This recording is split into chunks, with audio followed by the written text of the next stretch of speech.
भाई तेल तो हमारा है पर मुनाफा अमेरिका ले रहा है। इतिहास क्या कहता है, हमारे ईरान से कैसे रिश्ते रहे हैं? ये दो देश ऐसे थे कि जिनमें कल्चरल एक्सचेंज, सांस्कृतिक आदान प्रदान बहुत गहरे लेवल पर सदियों तक चला। खामेनेई के पहले ये खामेनेई जो थे वो उत्तर प्रदेश के बाराबंकी में रहते थे। वो सबसे लड़ रहा है अकेले और झुकने को तैयार नहीं है। सर क्या आइडियोलॉजी है? देखिए, अमेरिका ने देखा कि ये तो काफ़ी बढ़ रहे हैं और इनकी विचारधारा हमारे हितों के खिलाफ है, तो अमेरिका ने 1951 से ही CIA ने उनके खिलाफ लोगों को भड़काना चालू किया। सद्दाम हुसैन प्रॉक्सी था, बाद में तो सद्दाम हुसैन को भी इन्होंने ही मारा। तो ये जिसको चाहे जैसे चाहे इस्तेमाल करते हैं। सर अमेरिका अब तेल को कंट्रोल करना चाहता है, अभी देखा हमने। सर अमेरिका को मुंह की भी खानी पड़ी है। अमेरिका हमेशा रशिया को परास्त करना चाहता था और अमेरिका ने जब देखा कि रशियन फ़ौज अफ़गानिस्तान में आई है तो उसने कहा ये हमारा मौका है वियतनाम का बदला लेने की। तो यानी ये जो आतंकवाद वेस्ट एशिया में पनपा उसकी जड़ में अमेरिका ही है। उन्होंने अलग अलग तरीक़ों से इस चीज़ को किया। सर इजराइल इतना अग्रेसिव क्यों है? 72,000 लोगों का जेनोसाइड हुआ है ओनली इन गजा, और ईरान में भी 3,000 के ऊपर लोगों की मौत हो चुकी है, जिसमें 33% बच्चे हैं। मज़हब के नाम पे मुल्क बनाते हैं या पॉलिटिक्स करते हैं, वो काफ़ी एग्रेसिव होते हैं कि तेल इतनी महत्वपूर्ण कमोडिटी है कि उसको हम अरबों के हाथ नहीं छोड़ सकते। पर ईरान के लोगों का डिटर्मिनेशन बहुत पक्का है क्योंकि वो देख चुके हैं।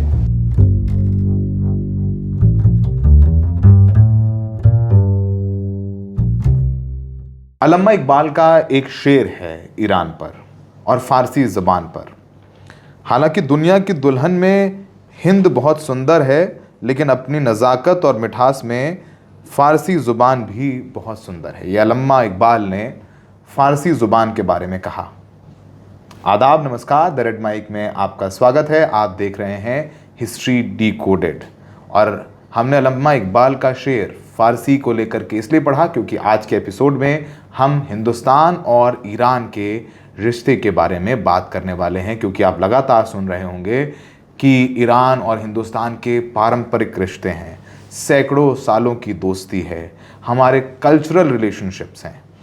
तो ये बात आपने सुनी होगी और इसी को आज इतिहास के पन्नों में क्या लिखा हुआ है उस पर बात करेंगे। हमारे साथ बात करने के लिए प्रोफेसर राम पुनियानी हैं। आप इनको तो जानते होंगे, 35 से ज़्यादा किताबें लिखी हैं, इनके लेक्चर्स बहुत सुने जाते हैं और बहुत वायरल होते हैं और इतिहास और मौजूदा सिचुएशन पर अक्सर इनके बयान काफ़ी महत्वपूर्ण रहते हैं क्योंकि ये हिस्ट्री को डम डाउन करते हैं, जो फैक्ट्स हैं उन्हें मिथ से अलग करते हैं। सर शुक्रिया, आपने हमें वक्त दिया। सर ईरान, इजराइल और अमेरिका की लड़ाई चल रही है जी। हिंदुस्तान के स्टैंड को लेकर के हम सबके जहन में तमाम सवाल हैं। अली खामनेई की हत्या कर दी गई। तमाम लोग ये कह रहे हैं कि भाई प्रधानमंत्री मोदी को बोलना चाहिए क्योंकि ईरान से हमारे परंपरागत रिश्ते हैं। ये बात खुद प्रधानमंत्री मोदी ने 2018 में जब वो ईरान गए तो कहे। सर इतिहास क्या कहता है, हमारे ईरान से कैसे रिश्ते रहे हैं? देखिए, ईरान एक ऐसा देश है जहाँ की सभ्यता, कल्चर एक काफ़ी आदर्श के रूप में भारत में मानी जाती थी और यहाँ के कई राजा ईरान की जो कोर्ट कल्चर, कोर्ट की तहज़ीब को यहाँ लाने की कोशिश करते थे, उसी प्रकार चलने की कोशिश करते थे। और इसी मेल जोल, जो भारत और इसका मेल जोल का एक सबसे बड़ा उदाहरण, जैसे आपने शुरुआत की अल्लामा इकबाल के इससे, तो हमारी भाषा देखिए, उर्दू एक ऐसी भाषा है जो पर्शियन और भारत की उत्तर भारतीय भाषाओं के मेल जोल से बनी है। वो शुद्ध भारतीय भाषा है और केवल इसी मेल जोल के कारण एक बनी है। और भारत की बहुत सारी क्यूज़ीन जो है वो भी ईरान से प्रभावित है, या क्यूज़ीन, फिर कपड़े पहनने का तरीका और बाकी चीज़ें। मुख्य रूप से ये बात है कि ये दो देश ऐसे थे कि जिनमें कल्चरल एक्सचेंज, सांस्कृतिक आदान प्रदान बहुत गहरे लेवल पर सदियों तक चला और उसमें कोई बाधा तो आई नहीं। यहाँ तक कि मैं आपको बता दूँ कि खामेनेई के पहले ये खामेनेई जो थे वो उत्तर प्रदेश के बाराबंकी में रहते थे। अली खुमैनी उनसे पहले सुप्रीम लीडर थे। हाँ, पहले सुप्रीम लीडर, हाँ, खोमेनी। वो 1930 में बाराबंकी से ईरान गए थे और वहाँ जाके फिर उन्होंने अपना ये एस्टैब्लिश किया। तो ये इस बात को दर्शाता है कि अगर किसी दो देशों में गहरी दोस्ती थी तो आयतुल्लाह ख़ोमेनी उसका एक बहुत बड़ा उदाहरण है, जिन्होंने ईरान के इतिहास में एक बहुत बड़ा रोल प्ले किया। It is a Shia country, वो शिया कंट्री है और हिंदुस्तान में भी तमाम शिया हैं जी। हमारी कई लोगों से मुलाकात इस बीच हुई तो उन्होंने बताया उनकी रिश्तेदारी है, शादियाँ ईरान में हुई हैं। सर, ईरान का क्या इतिहास रहा है, वो क्यों नहीं झुक रहा है? आज हम अगर इस बात को समझें, क्योंकि वो ईरान, वो जो गुरु गोविंद जी का बड़ा, हम लोग सुनते हैं ना, 1.25 लाख से एक लड़ा हूँ ताक गुरु गोविंद सिंह नाम कहा हूँ, तो मतलब वो आज वही काम ईरान कर रहा है, वो सबसे लड़ रहा है अकेले और झुकने को तैयार नहीं है। सर, क्या आइडियोलॉजी है? देखिए, आइडियोलॉजी अगर अभी ईरान के हम करंट इतिहास को देखें तो वहाँ मोहम्मद मुसद्दिक वहाँ की उनकी पार्टी 1951 से काफ़ी बढ़ रही थी और वो पार्टी थोड़ा बहुत सरकारी नियंत्रण जो प्राइवेट कैपिटल पर करना चाहती थी, विदेशी कैपिटल पर करना चाहती थी, इस मॉडल में कि जिसको हम मोटे तौर पर सोशलिस्ट मॉडल कह सकते हैं। सोशलिस्ट तो खैर उसकी परिभाषाएं बहुत है, उस पर जाने की ज़रूरत नहीं है, पर ये कि भाई ईरान की जो संपत्ति है उसका नियंत्रण सरकारी हाथों में हो, तो वो काफ़ी लोकप्रिय थे। तो 1951 से जैसे अमेरिका ने देखा कि ये तो काफ़ी बढ़ रहे हैं और इनकी विचारधारा हमारे हितों के खिलाफ है। वो तो ऑयल कंपनीज को नेशनलाइज कर रहे थे, एग्जैक्टली, राष्ट्रीयकरण कर रहे थे, उसी पे आ रहा था। तो उनका ये एजेंडा था। तो अमेरिका ने 1951 से ही CIA ने उनके खिलाफ लोगों को भड़काना चालू किया। फिर भी चुनाव में वो 1953 के चुनाव में वो जीत के आए, प्रधानमंत्री बने और उन्होंने वहाँ जो ऑयल कंपनीज थी उनका नेशनलाइजेशन कर दिया। सरल भाषा में तो उनका ये था कि भाई तेल तो हमारा है पर मुनाफा अमेरिका ले रहा है, ब्रिटेन ले रहा है, तो उन्होंने इसको नेशनलाइज कर दिया। तो इसके बाद ईरान में अमेरिका ने खुलेआम कू करवा दिया और इनको अपदस्थ करके, मोहम्मद मुसद्दिक को अपदस्थ करके वहाँ रज़ा शाह पहलवी नाम के अपने पिट्ठू को बिठा दिया। अब रज़ा शाह पहलवी को लोगों के हितों में कोई इंटरेस्ट नहीं था। उसने, जैसे कहते हैं, सुपरफिशियल वेस्टर्नाइजेशन, यानी ऊपरी तौर से नए कपड़े, नए प्रकार के फैशन, इन चीज़ों पे ख्याल किया और लोगों की जो सुख सुविधा थी, शिक्षा, स्वास्थ्य और आर्थिक विकास, उस पर उन्होंने ध्यान नहीं दिया। तो लोगों में असंतोष बढ़ता गया, जिसके कारण क्रांति हुई। और यहाँ बीच में एक बात और भी बता दूँ कि आयतुल्लाह ख़ोमेनी, वो क्योंकि पहले जब ये सब चीज़ें हुई तो आयतुल्लाह ख़ोमेनी ईरान से चले गए पेरिस। जी। पेरिस में उनको ऐसा, पेरिस में जाने का कारण ये था कि पेरिस में तो एक वीज़ा नहीं लगता था और ख़ोमेनी को लगा कि वो ईरान की समस्याओं को दुनिया के मीडिया के सामने और दुनिया के सामने रख सकते हैं। अब इधर जब क्रांति हुई तो आयतुल्लाह ख़ोमेनी पेरिस से फ्रांस आए और उन्होंने आके वो क्रांति का नेतृत्व किया। उसमें लेफ़्ट फोर्सेस भी थी पर वो मार्जिनलाइज हो गई। मुख्य रूप से ख़ोमेनी का आधिपत्य वहाँ आ गया और उन्होंने जो सरकार बनाई और चलाई उसमें काफ़ी एक ऐसा सिस्टम लाया कि जो जल्दी से टूट ना सके। मतलब उनका पूरा जो क्लेरिकल ताकतें थी उनको उन्होंने देश के इसमें लगाया। खैर ये है कि उसी के साथ साथ जो डेमोक्रेसी के पूरे नॉर्म्स होते हैं वो तो उन्होंने नहीं लगाए, पर हाँ, देश की सीमा और देश की सुरक्षा और देश की प्रगति के लिए उन्होंने बहुत किया। तो ये ईरानियन क्रांति जो हुई 1989 में, उसको फिर से अमेरिका ने विरोध किया। और उस समय में याद है मुझे कि अमेरिका की टाइम मैगज़ीन के फ्रंट पेज पर एक कवर स्टोरी थी, उसको मैं ट्रेस नहीं कर पाया बाद में, और वो था इस्लाम द न्यू थ्रेट। तो वहाँ से अमेरिका ने इस्लाम के ख़िलाफ़ प्रचार करना चालू किया। तो ये जो आए इसके बाद आयतुल्लाह ख़ोमेनी, वो धीरे धीरे अपने देश की प्रगति करते रहे। और क्योंकि अगर कोई भी देश अपनी प्रगति करते रहता है तो बीच में फिर सद्दाम हुसैन इराक़ में थे तो अमेरिका ने उनके माध्यम से ईरान पे हमला भी करने की कोशिश की, पर ईरान डटा रहा। ईरान ने उसको भी सबमिट नहीं किया क्योंकि सद्दाम हुसैन प्रॉक्सी था। बाद में तो सद्दाम हुसैन को भी इन्होंने ही मारा। तो ये जिसको चाहे जैसे चाहे इस्तेमाल करते हैं। तो उस वॉर के कारण ईरान ने अपने आप को बहुत अंदर से मजबूत कर लिया कि हम किसी भी कीमत पे अपनी सार्वभौमिकता, सॉवरेनिटी पे कॉम्प्रोमाइज़ नहीं करेंगे। तो ये उनका अभी तक का मामला था। और वो पूरा क्लेरिकल सिस्टम जो भी हो, वो उसके बाद अभी फिर खामनाई की सत्ता आई तो वो वहाँ टिके रहे।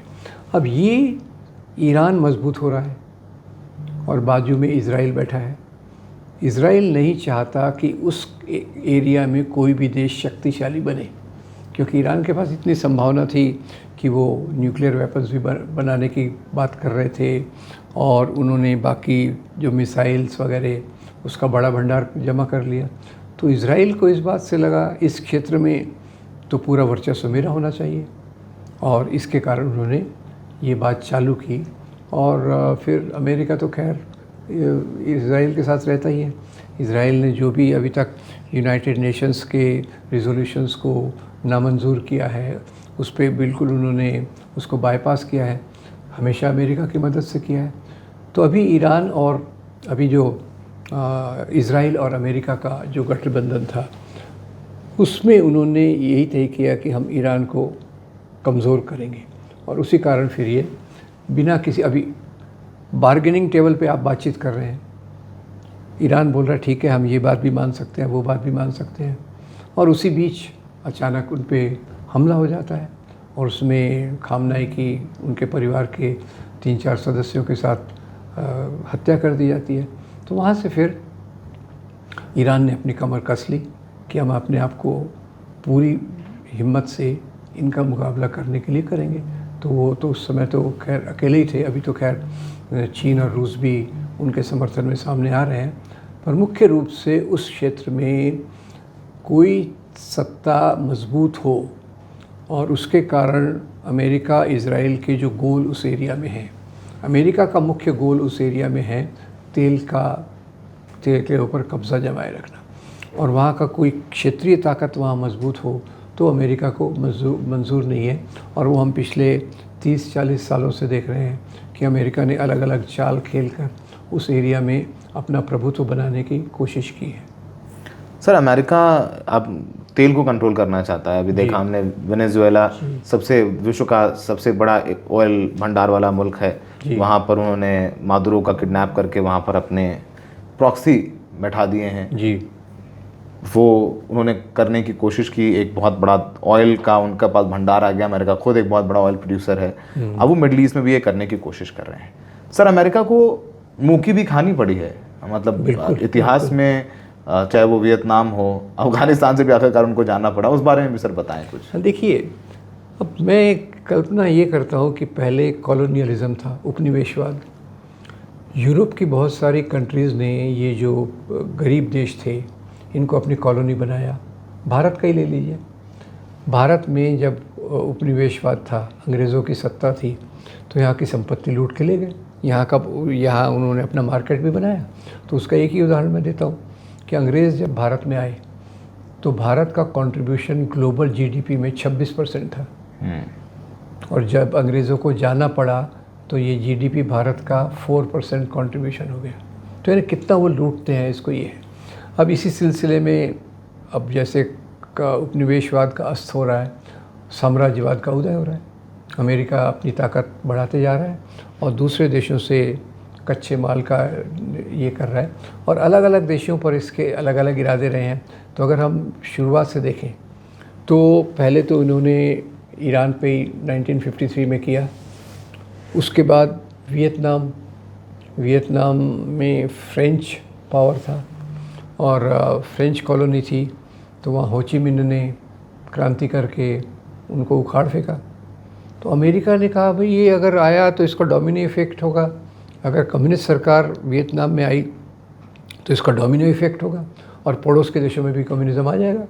तो ये बहाना बना के उन्होंने वियतनाम पे भयंकर अत्याचार किया। नैपम बॉम्ब था, एजेंट ऑरेंज था, जिनके पर्यावरण को नस्त नाबूद कर दिया। 5 लाख अमेरिकी सेना को भेजा गया। ये उदाहरण मैं इसलिए देना चाहता हूँ कि जो देश कमज़ोर गरीब भी है, एक बार लोग फैसला कर लें कि हमको ये सत्ता नहीं चाहिए, बाहरी सत्ता नहीं चाहिए, तो वो कुछ न कुछ रास्ता निकाल देते हैं। तो वियत कांग ने गुरिल्ला टैक्टिक्स अपनाए। और मैं एक मीटिंग में गया था, तो उसमें एक जनरल साहब थे, शिवाजी की जयंती थी, शिवाजी महाराज की जयंती थी। तो उसमें बताया कि वियतनाम में मैं विज़िट किया तो वहाँ के जनरल ने मुझे बताया कि वो लोग शिवाजी को बहुत मानते हैं। क्यों बहुत मानते हैं? क्योंकि गुरिल्ला टैक्टिक्स इन्होंने जो बताई थी उसका बहुत सारा उन्होंने किया। तो खैर अमेरिका को वहाँ के मुँह की खा के वापस लौटना पड़ा। अब फिर दूसरा जो मामला आता है वो इधर आता है अफ़गानिस्तान का। अफ़गानिस्तान में रशियन फ़ौज ने जब ऑक्यूपाई किया था, तो उसके बाद अमेरिका, उस समय कोल्ड वॉर के ज़माने में अमेरिका हमेशा रशिया को परास्त करना चाहता था। और अमेरिका ने जब देखा कि रशियन फ़ौज अफ़गानिस्तान में आई है, तो उसने कहा ये हमारा मौका है वियतनाम का बदला लेने की। वियतनाम में हमको मार भगाया था, अभी यहाँ हमसे रशियन को मार भगाएंगे। पर खैर खुद की आर्मी का तो मोरल गिरा हुआ था। वियतनाम से जब से हार के आए, काफ़ी सालों तक अमेरिकन आर्मी का मोरल गिरा रहा, बहुत गिरा रहा। तो वो नहीं भेज सकते, तो क्या किया उन्होंने, वहाँ कुछ मदरसे को सपोर्ट किया। और महमूद ममदानी लिखते हैं, जो ये न्यूयॉर्क के मेयर के पिताजी हैं, बहुत बेहतरीन किताब है उनकी, गुड मुस्लिम बैड मुस्लिम। उसमें वे CIA के डॉक्यूमेंट को कोट करते हैं जो बताता है कि अमेरिका ने इन मदरसों में मुस्लिम नौजवानों का ब्रेन वॉश करने के लिए $8,000 मिलियन दिए। तो पहले विद्यार्थी तालिबान से बना अलकायदा, उसी में से निकला ओसामा बिन लादेन, उसी से समांतर, और वो तालिबान में बाद में जाकर जो कहर मचाया। फिर 9/11 के बाद से, तब तक तो अमेरिका ने 9/11 के बाद एकदम अपने आप को खुला छोड़ दिया और अफ़गानिस्तान पर हमला किया इस बात से कि भाई हम अफ़गानिस्तान में ओसामा बिन लादेन को ढूंढना चाहते हैं, मारना चाहते हैं। अफ़गानिस्तान में 60,000 लोग मारे गए। वर्ल्ड ट्रेड सेंटर में 2,335 लोग कुछ मारे गए थे, यहाँ 60,000 लोग मारे गए। फिर उन्होंने, तालिबान ने अपना रुख बदल दिया। जब उन पे कोई भी ताकत एक सरी की नहीं रहती। अभी तालिबान फिर से सत्ता में आ गया अफ़गानिस्तान से।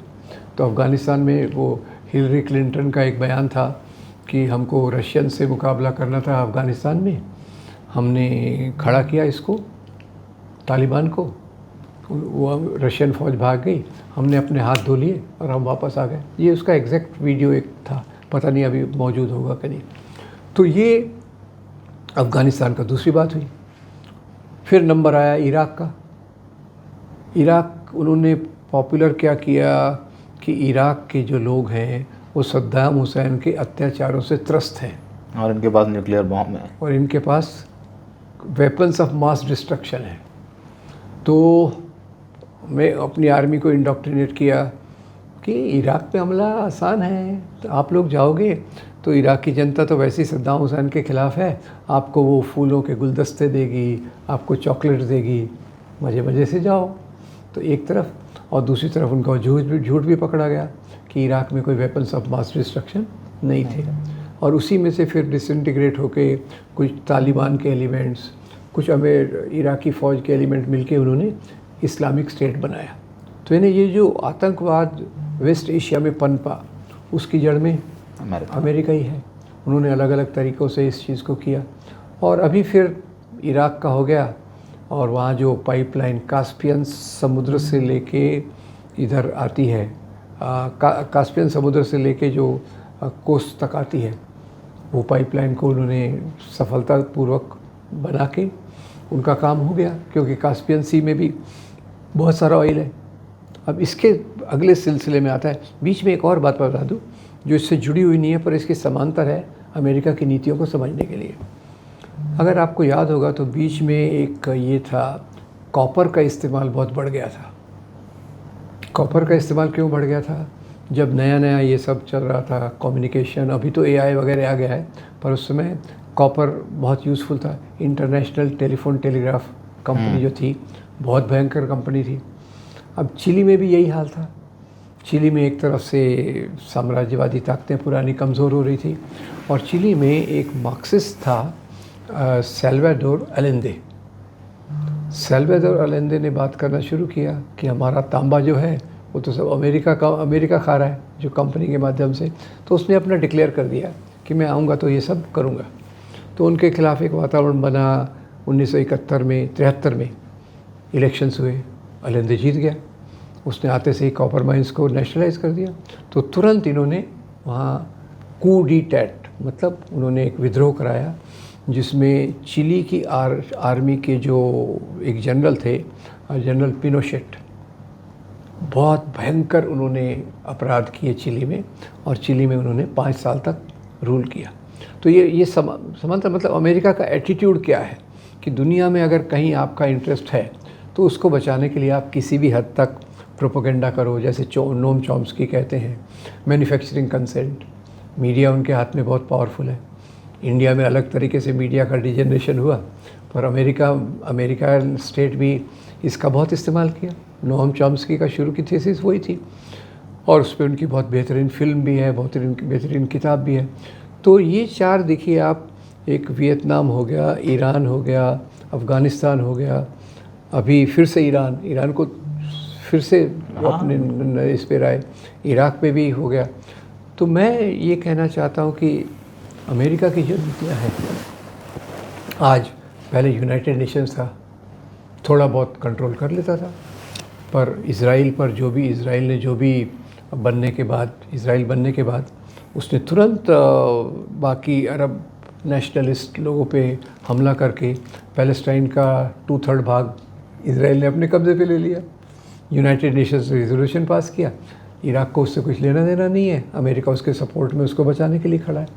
तो ये आज के हालात हैं। जो अभी लड़ाई आगे किस तरफ जाएगी वो तो नहीं है, पर ईरान के लोगों का डिटर्मिनेशन बहुत पक्का है, क्योंकि वो देख चुके हैं पहले 1953 में मुसद्देक का मर्डर करवाया, फिर ईरानियन रिवॉल्यूशन के बाद आयतुल्लाह खोमेनी आए, तो अभी वो इज़राइल का साथ देकर ईरान को कमज़ोर करना चाहते हैं। सर, इज़राइल बहुत सिग्निफिकेंट फोर्स है जी। जो जू लॉबी है वो काफ़ी अमीर है, काफ़ी प्रभावशाली है जी। In fact Epstein was also a Jew, और एप्स्टीन फाइल्स ने पूरे दुनिया में तहलका मचाया हुआ है, और सबसे ज़्यादा नाम किसी का उसमें है तो ट्रम्प साहब का है। सर, ये इज़राइल, जाहिर सी बात है कि पूरे विश्व को इस बात की चिंता और इस बात का दुख था जो हिटलर ने किया जूस के साथ। पूरा विश्व की सिंपैथी उनके साथ थी, पर वो अरबों ने नहीं किया, वो Arabs were not part of it, never. और इंडिया में इज़राइल को बड़ा वो देखा जाता है, बड़े बहादुर लोग हैं वगैरह वगैरह, खासकर अब देखा जाने लगा है। सर, इज़राइल इतना अग्रेसिव क्यों है कि उसने एक संधि हुई थी भाई, जो शुरुआत में उसको ज़मीन दी गई, क्योंकि अरब से नहीं पूछा गया कि फ़लस्तीन का बंटवारा किया जा रहा है जी। वो 1912 का एक समझौता था, 1917 का वेलफेयर डिक्लेरेशन, बिल्कुल वेलफेयर डिक्लेरेशन था। तो वो उस पर उन्होंने कहा इजरायलियों ने कि हमें अलग मुल्क चाहिए, तो बिना फ़लस्तीनियन से पूछ करके वहाँ पर उनको अलग मुल्क दिया गया। पर इजराइल इतना अग्रेसिव क्यों होता गया? वो आत्मरक्षा के नाम पर आज अगर वो ईरान में मिसाइल्स मार रहा है, उसने गज़ा में 72,000 लोग, अल जज़ीरा की रिपोर्ट है 72,000 लोगों का जेनोसाइड हुआ है, 72,000 पीपल ओनली इन गज़ा, और ईरान में भी 3,000 के ऊपर लोगों की मौत हो चुकी है, जिसमें 33% बच्चे हैं, बच्चे और महिलाएं। तो वो इतने अग्रेसिव क्यों है? देखिए, मैं पहले एक फ़र्क करना चाहूँगा यहूदियों में और ज़ायोनिस्ट में। ठीक है। ज़ायोनिस्ट का हिंदी शब्द मुझे पता नहीं है। तो सभी यहूदी कोई इज़राइल के समर्थन में नहीं थे। जब जर्मनी से इनको भगाया गया तो कई जूस तो वहाँ जहाँ पहुँचे वहाँ उन्होंने एडजस्ट कर लिया, पर इनमें एक तबका था जो काफ़ी अमीर था, और जो ज़ायोनिस्ट आइडियोलॉजी, मतलब कि ईश्वर ने वो ज़मीन बनाई है वो हमारे लिए है, और we are the chosen race, जैसे हिटलर कहता था we are the chosen race, इधर इन्होंने भी कहा कि we are the chosen race, और दोनों में कंपटीशन, पैसा किसके पास ज़्यादा है वो इनके पास ज़्यादा है। तो और इनको रिकग्निशन देने में जो जल्दी की वो ब्रिटेन ने की, क्योंकि पैलेस्टाइन में ब्रिटेन का चलता था, और सेकेंड वर्ल्ड वॉर के बाद फिर वहाँ उन्होंने जब इज़राइल के बारे में बनाने का समझौता हुआ 1917 में बेलफोर में डिक्लेरेशन में इज़राइल को थ्योरेटिकली मान्यता दे दी गई कि ये एक यहूदियों के लिए एक देश बनना चाहिए। और उसके बाद से ही दुनिया भर के यहूदी वहाँ आने लग गए, ज़मीन खरीदने लग गए और पैलेस्टाइन में बसने लग गए।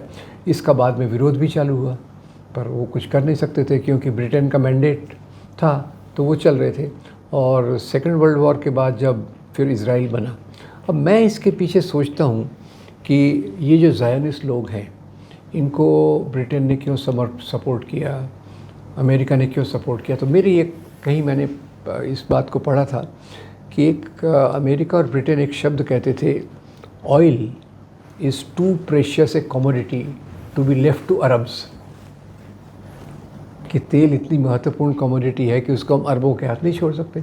तो वहाँ उन्होंने अपना एक सेंटर बसाने के लिए परसिक्यूटेड जूज़ के नाम से सिंपैथी करके ज़ायोनिस्ट लोगों को उन्होंने बहुत ये दिया। और आप देखिए, कोई भी लोग जो अपने मज़हब के नाम पे मुल्क बनाते हैं या पॉलिटिक्स करते हैं, वो काफ़ी एग्रेसिव होते हैं। ये मैं आपको जनरल बात मुझे लगता है बिल्कुल कि एक तो आप या फिर डेमोक्रेसी के हिसाब से सबको बराबर मान के चलते हैं, या फिर ये आइडियोलॉजी आती है, उसका आप सोच लीजिए मैं क्या कह रहा हूँ, कि मज़हब के नाम पे जब सियासत होती है तो आप बहुत एग्रेसिव होते हैं और ख़ुद को एक विक्टिम बताने की कोशिश हमेशा होती है। आप पावर में हैं, आप मेजॉरिटी में हैं, पर आप कहेंगे हम तो विक्टिम हैं, ये जो माइनॉरिटी है ये हमको क्रश कर रही है। उसी आधार पे इन्होंने पैलेस्टाइन में अपना साम्राज्य बढ़ाया। और आज के हालात में मुख्य कारण तो यही है क्योंकि इज़राइल को नामंजूर है कि उस एरिया में और कोई पावरफुल देश रहे, जो ईरान उभर रहा था पावरफुल देश के रूप में। सर, ईरान अगर अभी तो चल रहा है और ईरान ने बहुत मजबूती के साथ ये लड़ाई लड़ी है, अब तक रिजीम चेंज ऐसा कुछ लग नहीं रहा है, अंदर कोई विद्रोह हो नहीं रहा है, कुर्दों ने भी अमेरिका के लिए लड़ने से मना कर दिया है। सर, मान लीजिए फिर भी हाइपोथेटिकली अगर ईरान कोलैप्स होता है, ईरान में जो अभी मौजूदा सुप्रीम लीडर बने हैं मुस्तफ़ा ख़ामनेई, मान लीजिए ईरान को हार माननी पड़ती है हाइपोथेटिकली, आप कितना बदलाव देखेंगे उस एरिया में? फिर तो अमेरिका और इज़राइल अनस्टॉपेबल हो जाएंगे, क्योंकि हमने देखा है सऊदी अरब हो, जॉर्डन हो, कुवैत हो, बहरीन, कतर, इन सब जगह अमेरिका के बेसेस है जिन पर अटैक कर रहा है। और अमेरिका इन देशों को कंट्रोल भी करता है, जिन्हें हम लोग पर्शियन गल्फ कंट्रीज़ कहते हैं, सुन्नी ममालिक मुल्क भी कहते हैं। फिर तो अनस्टॉपेबल हो जाएगा अमेरिका।